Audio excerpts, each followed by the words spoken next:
This video was made possible thanks to the generous support of my Patreons and YouTube members. If you want to become a YouTube member or Patreon, then please do click the links that you see below and see videos like this one early, see what I'm working on, be part of fortnightly discussions, be part of loads of other quality things as well. It's definitely worth it.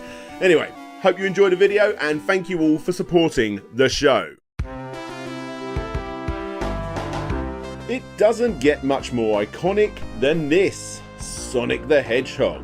Well, okay, you got Mario too, but as you know, I was a Sega kid, and as we all are aware, Sonic was technically inspired by and designed to take on Nintendo's frontman, and depending on who you ask, it definitely delivered on that front. Some pretty worthy competition, I must say. And of course, with Sega's new mascot that was similar yet different enough to warrant itself some genuine competition, a crazy amount of copycats once again tried to take a slice of the speedy platforming pie. And one of the most infamous was, of course, Bubsy the Bobcat. Yep, this is the subject of today's video, talking about a series of games that for the most part are all very much not appreciated by gamers from around the world. And yet, they sold well, reviewed well, still get games released, certain entries go for crazy money, the character has a huge following online, and weirdly, it's a series that's been requested for me to cover probably more than any other. Well, okay, it wasn't exactly at the top of the list, however, that is quite strange for a series of games that were known as simply Sonic the Hedgehog rip-offs. But were they? Well, ladies and gentlemen, that's what I plan to find out today. So sit back and relax as I say, let's go back to the beginning and find out exactly what the creator was thinking when he made Bubsy, the aftermath of its release, the development of that crazy 3D title, and of course, all of the legal troubles too. What could possibly go wrong, right? Welcome to Slope's Game Room.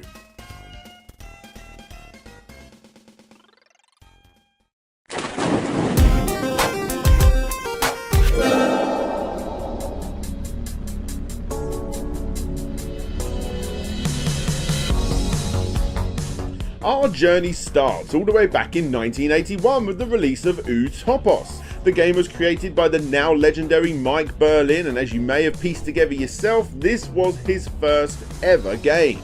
The game was created on an Apple II computer purchased by Mike, who was originally a science fiction novelist looking for a personal computer to use for word processing purposes. This led him to purchase the iconic computer, and shortly after he grabbed himself a copy of the text adventure Colossal Cave Adventure. For those that don't know, this simple screen of text that involves you exploring a dangerous cave in the hopes of not only leaving the cave wealthier than before, but also extra points if you actually leave alive, well, it's more than just a simple text adventure. Colossal Cave Adventure is one of the most inspirational games of all time, because it's believed to be the very first text adventure game of all time, inspiring many games in the same genre, including plenty that are far more well known to this day, as well as contributing towards the role-playing and roguelike genres too. As you may have guessed, it was this primitive text adventure that caught the interests of novelist Mike Berlin, which convinced him to create a text adventure of his own with the aforementioned Topos, which in turn is believed to be the first ever science fiction text adventure released. Mike would continue down this path of text adventure goodness with such titles as Cyborg, Dr. Dumont's Wild Party, Suspended, Infidel, and of course, Cutthroats, which was actually inspired by his treasure hunting brother who discovered the only known sunken pirate ship off of Cape Cod. In other words, Mike Berlin is quite the interesting chap. Now, with all of these excellent titles under his belt, he had a desire to break away from the heavy story-based games and decided to do something that was simply just more fun. Similar in the vein to Mario and of course the more recent Sonic the Hedgehog.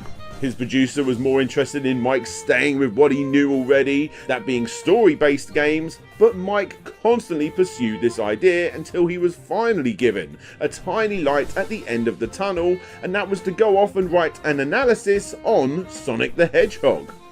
Now obviously Sonic was the big thing of the time and was the only true competition towards the almighty Mario, and the company basically wanted to replicate that success. Mike accepted the offer, went home, and for the next week, for 10 hours a day, he did nothing but play Sonic the Hedgehog. He then wrote his analysis, handed it in, and the project was finally greenlit. Originally Accolade, the company behind the games, put forward the idea to make a Chester Cheetah game of all things. However, Mike didn't see the point in paying to get a character when they could just go and make one themselves. The management liked this, and that's basically what they did. They decided to create a cat with attitude, of course, you know, this is the 90s and all that, and well, you know, credit where credit's due, Bubsy definitely ended up looking better than Chester Cheetah.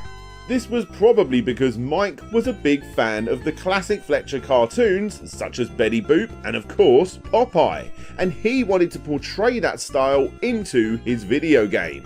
And you know what? I actually admire Mike for this. If we do jump ahead a little bit to the release of Bubsy, you can actually see that classic Fletcher style in the cars found in the game. Anyway, back again. The character design took months. The company had one idea in their head and Mike had another. They wanted the cat to wear trousers. My guess is a nice baggy pair of dickies to bring the character up to date. But Mike wanted to stay true to the classic cartoons that he grew up with. His art director had a go at designing him based on Mike's random drawings, but he couldn't nail it. Another 7 artists had a go and they couldn't suss it out either. Mike was obviously very particular about his new creation, which was when his art director suggested Ken Macklin, a comic book artist that he went to school with. Mike was apparently quite a big fan of the anthropomorphic drawings and decided, sure, let's give it a shot. And that's when Ken got it right almost first time. Now for anybody out there that's watched that classic Simpsons episode, the Itchy, Scratchy and Poochie show, you know, the one where the artist is drawing it down and you got the execs over their shoulders telling them that he needs more chewed. Well, the same thing happened here. At the recommendation of my art director then, he contracted with him to do some sketches, and he almost got it right first time. I said to him, basically, you got to picture this Bobcat as being a real wise guy, who's got an attitude and a baseball bat behind his back, like he's holding a baseball bat ready to smack you with it. He got it, and he actually drew that, and I said to him, okay, you're hired. And with that, Bubsy was born. Now the name Bubsy itself actually comes from his brother-in-law's description of rounded, bouncy, happy things such as a Volkswagen Beetle. And in the early days, Bubsy himself actually had a baseball bat, and his exclamation point on his shirt would actually change depending on what was going on the screen. But obviously, these things got changed during development, mostly due to running out of time. The game's storyline of aliens attacking Earth and Bubsy needing to protect the world's supply of yarn balls obviously came from Mike's background as a science fiction writer. Heck, even the title was a pretty on-the-nose reference to one of the greatest science fiction stories of all time. And during development, as Mike had no real idea how to create a Sonic or Mario type game, he decided to go back to the beginning and basically draw out his levels old school programmer style, similar to how the Oliver twins did it when they created the Dizzy games back in the 80s. But the size of the levels inside a game majorly built around speed tended to be exceptionally larger. One of the major problems I had was that I didn't have any tools to switch to creating. I had no idea how Sonic or any other platform games were built. I took a very difficult metaphor and purchased rolls of paper and taped them together and created scrolls that were 6 feet, 8 feet, 9 feet long and drew the levels on them. I also made a window that was proportionally the size to the television screen, and I placed it over the surface of the grid to actually see the gameplay underneath. Okay, fair enough. He obviously had no real idea on how to make a game like this, and yeah, this is how he did it. A lot of blood, sweat and tears went into the creation of Bubsy from Mike and his team. Heck, they even paid an outside team to develop the Super Nintendo port, which by the way was known as Bubsy's Great Adventure in Japan, where the main character was known as a mountain cat due to Japan genuinely being unfamiliar with a bobcat. And on the lead up to its release, Accolade, not realising just how much money it would cost to release a new franchise like this, decided to get in a rather talented programmer to backward engineer the Genesis/Mega Drive to get past Sega's copyright system. The reason for this was that Sega would take a small percentage of each sale, around the $10 to $14 mark, as well as a further reported $30 per cartridge to produce it. But by cracking the code and doing it themselves, Accolade could scrap all of those standard fees and only pay for the production costs, which obviously they could just get some random company in China to produce. Right? Well, yes, this is why Bubsy cartridges are actually a slightly different shape compared to the standard cartridges that you would normally find in the wild. And sure, this is all fine and dandy except for the fact that it obviously wound up Sega something chronic, and led to a rather big legal battle between Sega and Accolade, similar to what was going to happen between Sega and EA beforehand, again for the same reason. However, unlike EA, this battle actually went to court, and would you believe it? Accolade actually won, resulting in a much cheaper agreement between the two companies. This was such a risky move, guys, as numerous interviews with Mike explained that the company had already put so much money behind their new character, so much so that if they couldn't reverse engineer the system and they didn't win the battle, and of course if all of that Bubsy marketing, which even included a pilot of a TV show, just didn't work, then it wouldn't just be a failed product, it would pretty much destroy the company.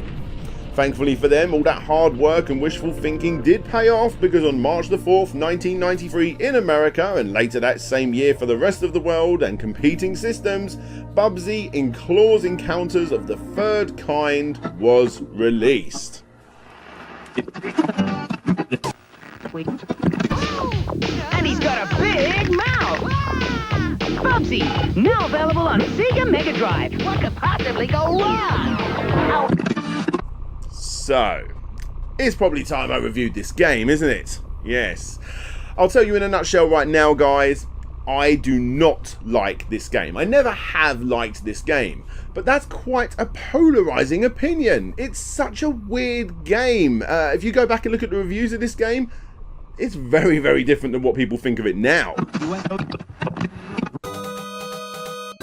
Look, on its surface, it's a pretty standard platformer. Go from left to right, jumping, running and gliding whilst landing on top of enemies.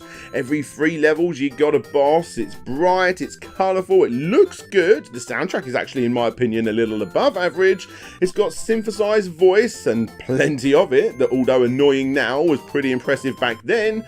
It's all pretty standard fare. So many games did this for the time. Literally you couldn't go 5 minutes without a new platform game coming out, and this was released directly in the centre of a very overpopulated platforming era. But it's not a good game. Even my 9-year-old self, who was obsessed with this genre at the time, rented it and thought, it's okay at best. It was fine as a rental, but just like most rental type games, I ended up going back to my carefully selected stack of games that were far superior soon after I played this one. I don't even remember finishing it, which was very much not a me thing to do back then, which perfectly demonstrates my feelings for it nowadays. I simply just do not like this game. Sure, I don't hate the character himself like most people do, but the gameplay is borderline unplayable. Maybe I was trying to convince myself back then by being so generous with my review. After all, I just spent £1.99 of my £3 pocket money, which again was very unlike me, as I usually save for months to buy just one game. And why did I do this? Well, the hype around Bubsy, guys, was unreal. Now granted, we didn't get as much marketing hype as America got, but it was still present for sure. In fact, one of the most interesting things about this game was just how much the magazine GamePro in the States was sniffing the litter tray over at accolades.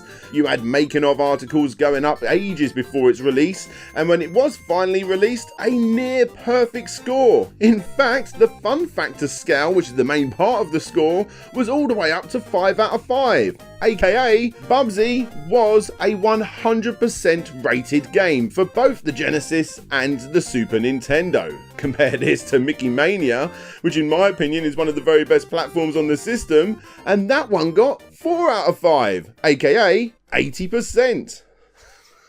Seriously? What the hell is going on? Well, actually, reviews in GamePro tended to be a little bit higher across the board anyway. But yeah, ask anyone about Bubsy. That's a 1 out of 5 on the fun factor. Don't just ask me, ask anyone nowadays, which is why it's so confusing. The problem with the game was that it was trying to be Mario and Sonic, which, you know, was its goal from the beginning, but it's the injected Sonic elements that really does let it down. Never knowing if you're going to run directly into a stationary enemy is something you will learn to live with on the very first level. Not for long, of course, because it's just one hit and you're gone, resulting in a game that wants you to play super fast yet requires you to take baby steps. You can weirdly jump very, very highly, but you also die if you fall from too high of a platform. Turn this into a more bog standard Mario-like platformer and it would have actually been pretty good, but instead they went down the Sonic route. On top of that, people moan about the in-your-face annoying attitude, but honestly I didn't mind it. It's definitely annoying by today's standards, but in 1993, this was perfectly normal. I never got annoyed at the Global Gladiators saying, "You're just too bad." It was the standard, and all those digitized voice clips, like I said, were quite impressive for the time. It's just that the gameplay was just so below average back then and very bad now. And even though plenty of fans of the games will stand by it, even Mike himself weirdly admits to this in a Retro Gamer interview. I think Bubsy's legacy is really the characters, the story and the environment. Sonic didn't have much going for it except its massively beautiful gameplay. Mario kind of lost its charm about going to save the princess. It had gotten very watered down. Bubsy's characters are what live on. What a weird way of looking at it. Sonic's only got massively beautiful gameplay and Mario only goes and saves the princess. Seriously? Even if that was true, which it isn't. Surely you would want people to remember and enjoy the gameplay before the characters, right? Well, obviously not. The long and short of it was that this game was weirdly reviewed quite highly, which obviously resulted in big numbers for the game, but today it's hated. It doesn't make sense, but it's the way it is. Back in the day, Bubsy was destined to be huge, and as I said before, the TV show pilot, which is easily found online, was obviously supposed to be something much bigger. And it even had Taco Bell involved too, giving it a far more 90s jagged shaped aesthetic, very similar I suppose to stuff like the Saved by the Bell intro sequence. It too was bad, like really bad, nothing really makes too much sense here, and the wisecracks get pushed in your face even more than before. And this opinion was actually shared by Mike and his team, who all cringed when the pilot was shown off for the first time. Anyway, let's move on from that first game, shall we? Because let's be honest, it's been beaten to death by this point. Accolade really did put all their balls of yarn into this one basket, and in an interview with Electronic Games magazine, it was reported that a sequel was indeed already being looked at before the first game was even released. And just over a year later, we got to see it with Bubsy 2. This is Bubsy's first adventure on the Super Nintendo, called Claws Encounters of the Third Kind. On this Bobcat's travels, he has to avoid many pitfalls as well as collecting all the yarn balls that he may encounter. The 16 meg cart has great music and graphics, as well as some of the best speech I've ever seen on the Super Nintendo. He has become a cult hero in America and looks like doing the same in the UK.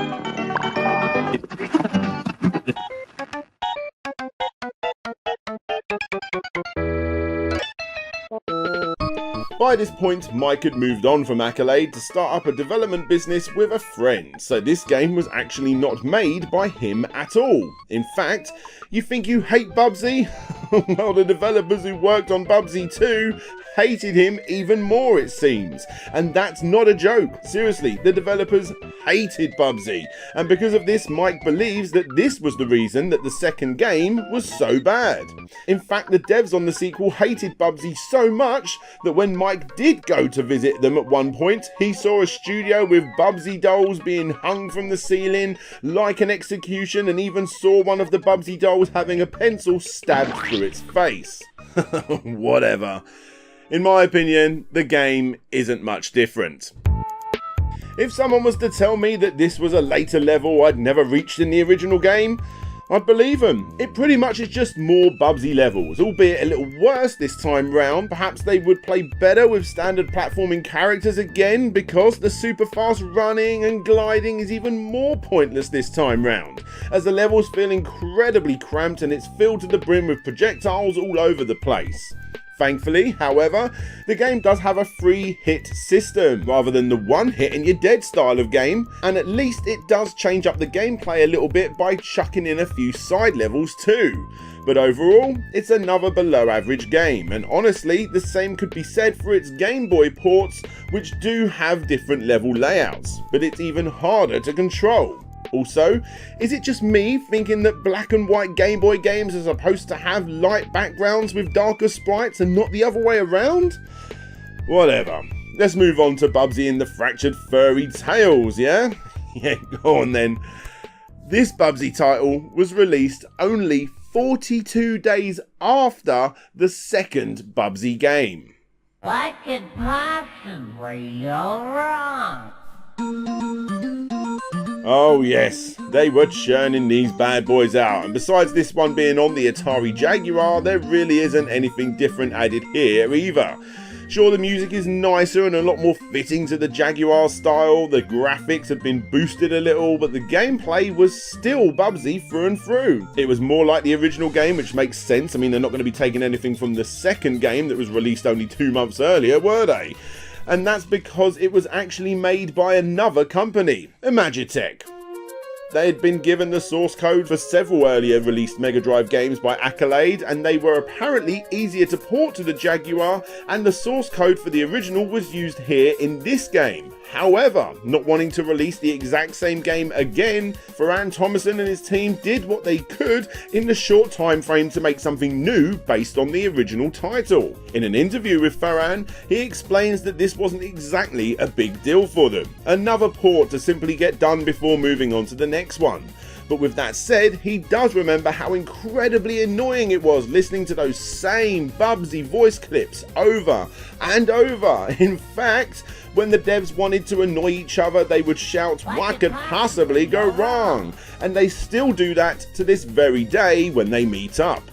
Bubsy the Bobcat, with 3 games under his belt, a failed TV show and plenty of merchandise, Accolade decided that it was now time to, well, make a 4th game. And who better to do that than Michael Berlin himself.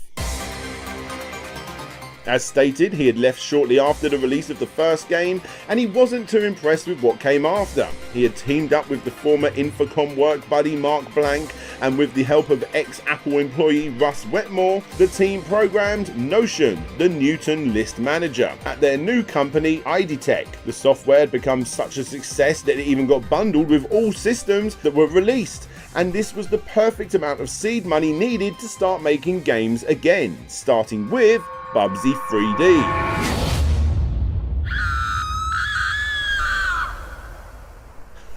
Oh yes, it's Bubsy 3D time, guys.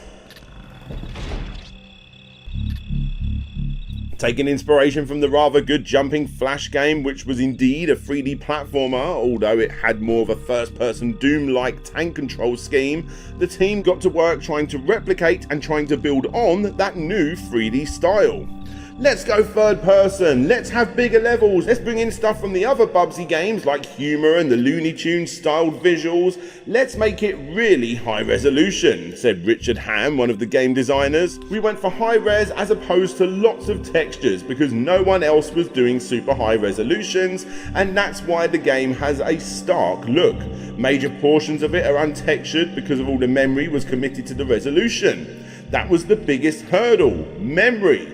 We couldn't build what we wanted to build. We couldn't draw what we wanted to draw. On our development kit, Bubsy would work fine. But on the retail kit, which comparatively was an anemic piece of crap, it didn't. If you saw the in-house build, all the crazy colours and the checkered walls looked great together. But on the PlayStation, that was impossible. There was no way the engine would support it. So we had to bring in the fog, and then bring in the fog, and then bring in the fog. It destroyed the sensation. Sure, this explains the graphics, but it was the gameplay yet again that killed it. The world of Bubsy 3D felt hollow, controls terribly, and instantly was boring before it became frustrating. And sure, you've heard this all a million times already, but this game is, quite literally, one of the worst games of all time.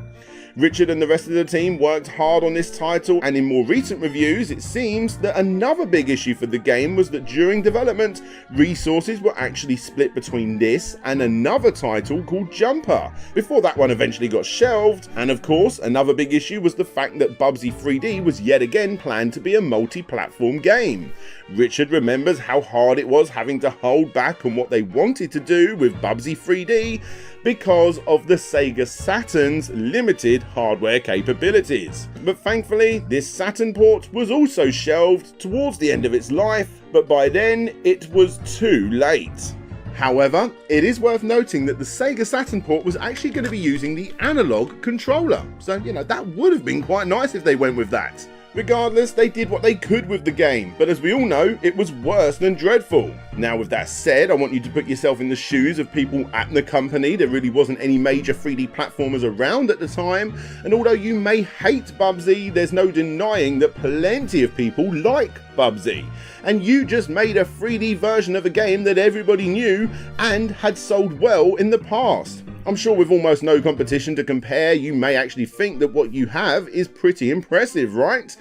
Well, with this new sense of hope and excitement, you, Michael Berlin, make your way to the 1996 Consumer Electronics Show to show to the world that you just made a 3D platform game. It can be done. A release date was already in place for later that year. Nobody could have done this, right? Everybody will be impressed. Here's exactly what happened. It was at the Consumer Electronics Show in Las Vegas. My then partner and I flew out there to help man Accolade's booth and demo Bubsy 3D. It looked pretty good. I mean, it was in beta, it wasn't a final shippable product, but it was pretty good. I wandered over to the Nintendo area and I saw Mario 64. I said, that's it, back to the drawing board. I went back and told my partner to go look at Mario and come back and talk to me about it. And he did. And I said, we can't ship this. We just can't. He said, Accolade paid us a lot of money to develop it. What are we going to do? I said, we're going to go back and we're going to do the best that we can to make it as good a product as we can with the time limits that we have. And that's what we did. But it was definitely a rude awakening when I saw Mario 64. Game over. Can you imagine it? Mario 64 was released only 2 months before Bubsy 3D was, and actually the same thing happened with Crash Bandicoot too. Bubsy 3D simply just didn't have a chance. The only thing it had going for it was the fact that it was one of the earliest games for the system, and because of that it sold an average amount of copies. Regardless, the reviews were terrible from the beginning this time, and as stated, it's now known as one of the world's worst video games. Nothing much happened for Bubsy after the final nail in the coffin that was Bubsy 3D, besides the rights being passed about a bit and the odd compilation of its older games getting released. However, Bubsy's name and legacy somehow grew and grew. And how was this even possible? Well, it was because of YouTubers. Oh, jeez, I just don't really want to do this, but So, this of all things was the original vision? Well, I guess Bubsy doesn't want me to play the game anymore, so I'll do just that. You were supposed to be the chosen one! What could possibly go wrong?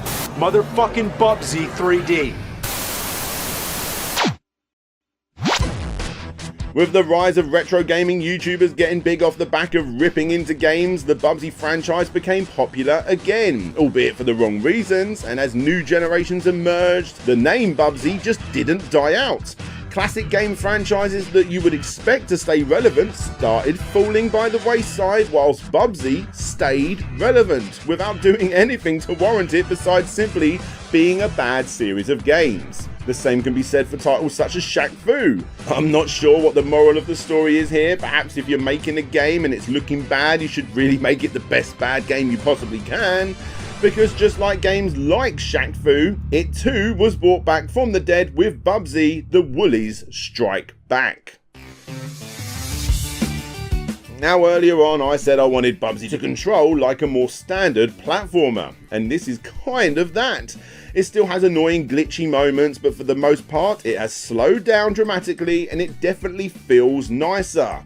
But the new problem is, it's incredibly boring as well as being frustrating, and it's crazy short. So far this is the best of the bunch, guys, and that really is not saying much. I had high hopes considering it was developed by the same people that worked on the Gianna Sisters remakes, but ultimately it's just a boring as hell game that feels better than a downright crap game. The scores for this one all came in at just below average, and that, perfectly fits this one. But never fear, that didn't stop Accolade from doing it again. Here we have Choice Provision stab at the series with the 6th and final entry, Paws on Fire. Now if that name seems familiar to you, it should. These are the guys behind the incredible Bit Trip and Runner series, and in all honesty these are good games. In fact, Runner 3 is a pretty addictive title that I genuinely really do enjoy, and Bubsy Paws of Fire, well, they finally did it, guys. Yes! Bubsy Paws of Fire, aka Bubsy number 6, is in fact an above average game. Yep, it only took 9,569 days, but Bubsy finally had a game released that's, kind of worth playing. The only problem is, it's not as good as anything Choice Provisions have made before. Look, as far as Endless Runners go, you could do worse. At least this time you have 3 characters and it does look pretty good, but again, as far as Endless Runners go, there are plenty of better games out there, and those better games are actually made by Choice Divisions. Bubsy Paws on Fire isn't as hard as others in the same genre, it's not as colourful as the games that came before it, and all those annoying traits that you didn't like, such as the smart Alec lead character, can also be found right here. But still, it's an above average game that I found myself not realising just how long I was playing it compared to looking at the clock wishing I wasn't playing it like I did before. So you know what, at least it's got that going for it.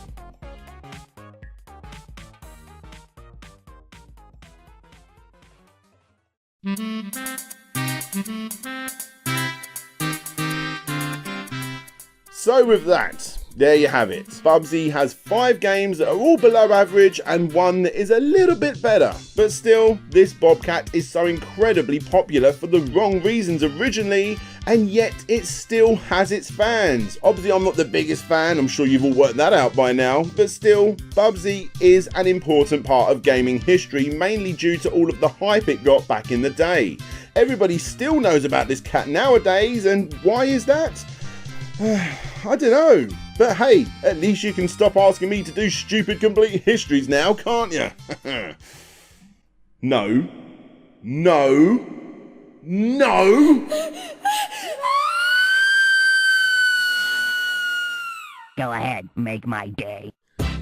Hey there guys, thanks for checking out the video. I know Bubsy isn't exactly the most loved game franchise of all time. Like I said, I'm not actually the biggest fan myself. But I found the history behind the whole Bubsy franchise, Mike Berlin and all that sort of stuff, quite interesting. And it's still a recognisable character, and I felt it was definitely worth its spot in the complete history playlist. So yeah, I hope you guys liked it. I really pushed myself this time with the audio and visual side of things, to the point where I could possibly turn this into a podcast. Would you be interested in a complete history podcast? Let me know. I would re-record some of my earlier ones in a podcast style fashion.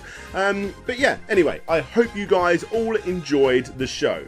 But now I want to give a massive shout out to the patrons and YouTube members that help me out every single month, with an extra big shout out going to Gary Pinkett, Ryan Burford, Andrew Dalton, Ben Jackson, Jonathan Hayward, Kevin King, Christopher Turnbull, Elf Daughter Crafts, Richard Alderjack, Shadow Dahl, Rovan Army, Ryan Holtz, Retro to Next Gen, Dina Robertson Dunn, Adam Lefty Taylor, Intrigued Gaming, Tim Labonte, Asobi Quang DX, Tim Lunn, Conrad Constantine, Pretendo 64, Creamy Elephant, Kinglink Reviews, RL Slane Friendly, Shadow Dragon, Jim Knapp, Game Apologist, Wobbles and Bean, The Wonder Ducks, I've lost it, the Bit of the Underducks, Ye Old Hamburglar, Dan Batty, Lucas Softail, Ronnie Method, SSWB, Solix Captor, Jeremy Rodriguez, Nick Pollard, Bram Perez, Marcus King Imo Cut Tyndall, Richard Carter aka Fantastic Dizzy, Todd Paul Float G, Petty Mew, Dina81, Trans Rights, and Samuel Nilsson. Like I said, guys, if you want to get your name shown, get your name shouted out like all of these incredible people do every single month, or every single video, then please do click those links that you see down below. It really does support the channel so much. It means I get to make more videos like this, videos that I really want to make. I don't want to become a channel putting out content, you know, just to please the algorithm. I want to make the content that I like the most, that stays evergreen the most, and I'm pretty sure that you guys like the most. So yeah, let me know if you want to see more videos like this. The way I've edited this one is ever so slightly different, and yeah, anyway, I'm rambling now, Thank you all so much for supporting the show. If you want to sign up, then do so. The links, I've said all this. Look, I'm gonna go. This video was a very long one to make. Yep, I'm off. This is DJ Slope signing out, and hopefully I'll see you all next time. Worst ending ever.